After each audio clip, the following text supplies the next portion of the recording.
Hey guys, Ryan Young, Kama Jiu-Jitsu, and I hope you're doing well.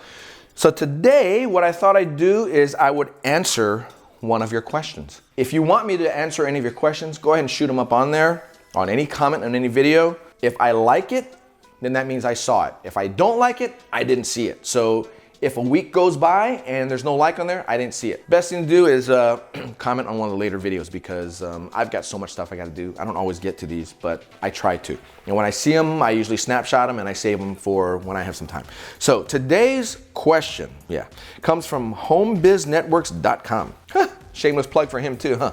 All right, what he says, you should do a video on how to keep a jiu-jitsu journal or the best ways to take notes after class. So that's what we'll do here. So, a jiu-jitsu journal, is that something that I do? No. Is that something that I've ever done? No. I take it back. I have tried it. But what would happen for me is that I would see my notes and I'd be like, what was this? I don't quite get it. And the reason is because I don't learn that way, right? I need to have the auditory, meaning somebody telling me what to do. I need to see it and I need to feel it all in one situation. If I were to write something down for me that's visual and I'm just looking at the words and I'm not seeing the actual things, it doesn't work for me. But that's not to say that it doesn't work for other people. So for instance, one of my new blue belts who is progressing really quickly, from white belt into blue, and he's now doing very well in the blue belt ranks. He takes copious notes. And what he does is he uses a notepad on his phone. And what he does is he jots down you have to look at what are you jotting down. If you're just gonna try to summarize what your instructor did, you could do that.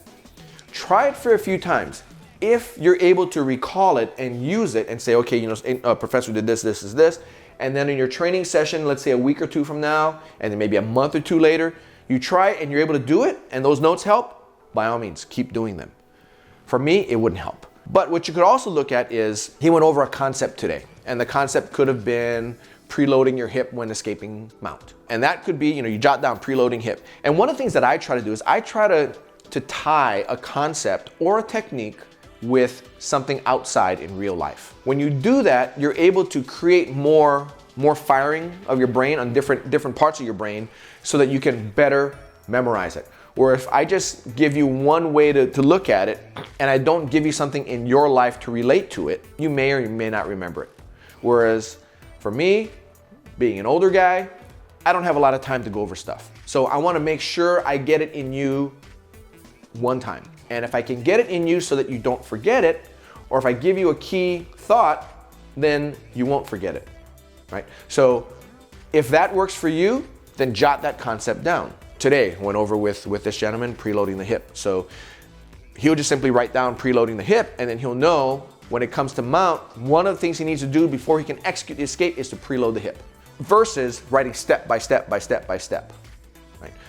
But if you're one of those who needs a step by step, by all means do it, right? I know people who've got stacks of composition books where they have years and years and years of notes for every class they've been to, but they're still not that good.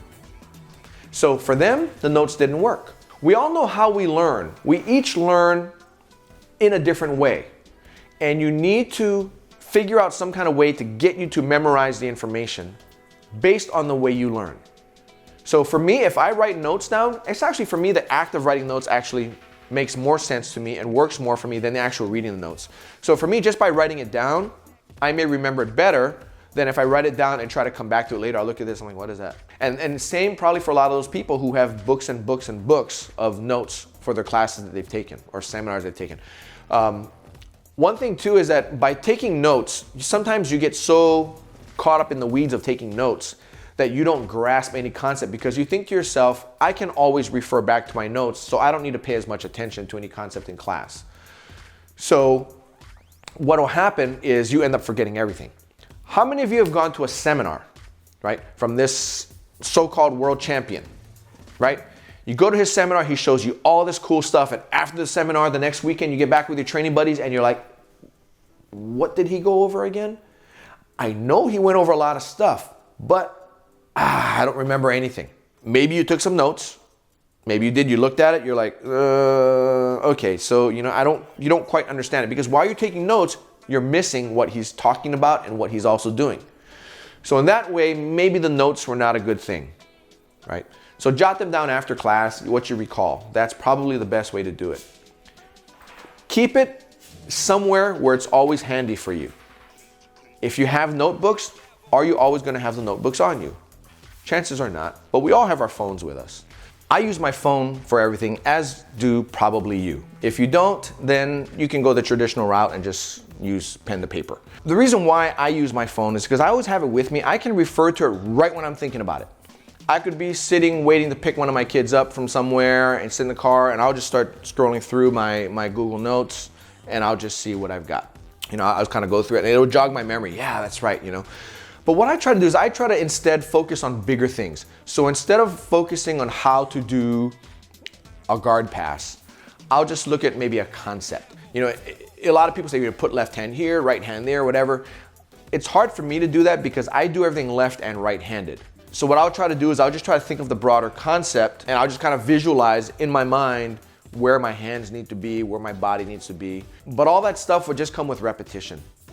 So that's why I say I don't really take notes, because for me, it just comes down to doing it over and over and over again. And the thing that I always try to do is I try to shoot for perfect all the time. You never get to perfect, but you can get pretty damn close to perfect. So I'm always shooting for perfect. If it doesn't go right, then it's like back up and we do it again. And I'll just think of one thing, right? So back to that seminar concept, the best way to make the best use of attending a seminar is to always focus on one thing. Yeah, but Ryan, it's $150 and you know, I want to get as much as I can out of it. The thing is, you won't get everything that we teach in a seminar or anybody teaches in a seminar and be able to remember it all. You want one thing that you can take back and you're going to remember that one thing come hell or high water. You remember it, then you just work on it over and over again. And believe it or not, if it's a good technique or a good concept, it will be worth that money even though you forgot everything. People attend seminars and there's so much information in a seminar. If you just worry about taking notes all the time, you will not get what you really should be getting. And that way, you won't have your money's worth. Think of one main concept that you want and do that for class too. One concept in class, and maybe you can jot that one down, but you just write something down to get you to think about it and think about it and think about it and then work on it and just focus on it. You may need to block out several other concepts, but the thing is, the concepts, you know, you could think that they're growing. A lot of people think, well, you know, if I don't take notes, I won't remember this particular technique 5 years from now. If it's worth remembering, you will remember it. Hopefully, you're being able to take notes and you know the different ways you can remember things will help you going forward. But just remember to do everything in bite-sized pieces, right? Like the old video with my artistic drawing of the elephant, right?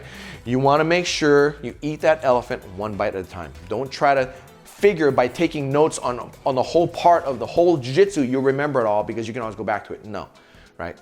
So, and that's why I have terabytes of DVDs of jiu-jitsu that I don't watch, and I haven't even watched them. I might have watched an hour or two in, I don't know how much data can fit on a terabyte. I mean, it's a lot, but yet I'm fine, right? And you will be too.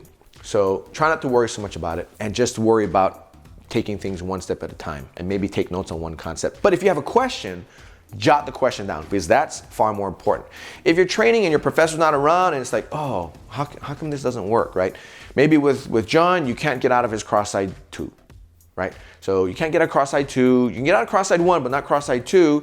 And then you go, man, I have a hard time with it. So just jot it down. So the next time you see a professor and say, hey, you know, I was training with John the other day and his cross-side 2 was just killing me. I could not get out. Okay, so I would say then as an instructor, show me what was happening. Right? And then he'll show me and I'll say, okay, good. So by him taking notes for that, it jogged his memory. In fact, that's what happened with my session just a little while ago, is that he came in with questions, a lot of them. And we just went over everyone, boom, boom, boom, boom, boom, boom, and just got through it. That's what his notes were for. They were good. They were not so much telling him anything, so much as just, hey, I need to ask Ryan this. So work on that for now, chew on it and see what works from this. Let me know how it's working out for you, right? Respond to the video below. Be sure to subscribe and like the video if you do. We're still working up to 10,000 likes, 10,000 subscriptions, on our videos, and we will have a special surprise for you. Anyway, that's all I got for you. Happy training. Bye-bye now.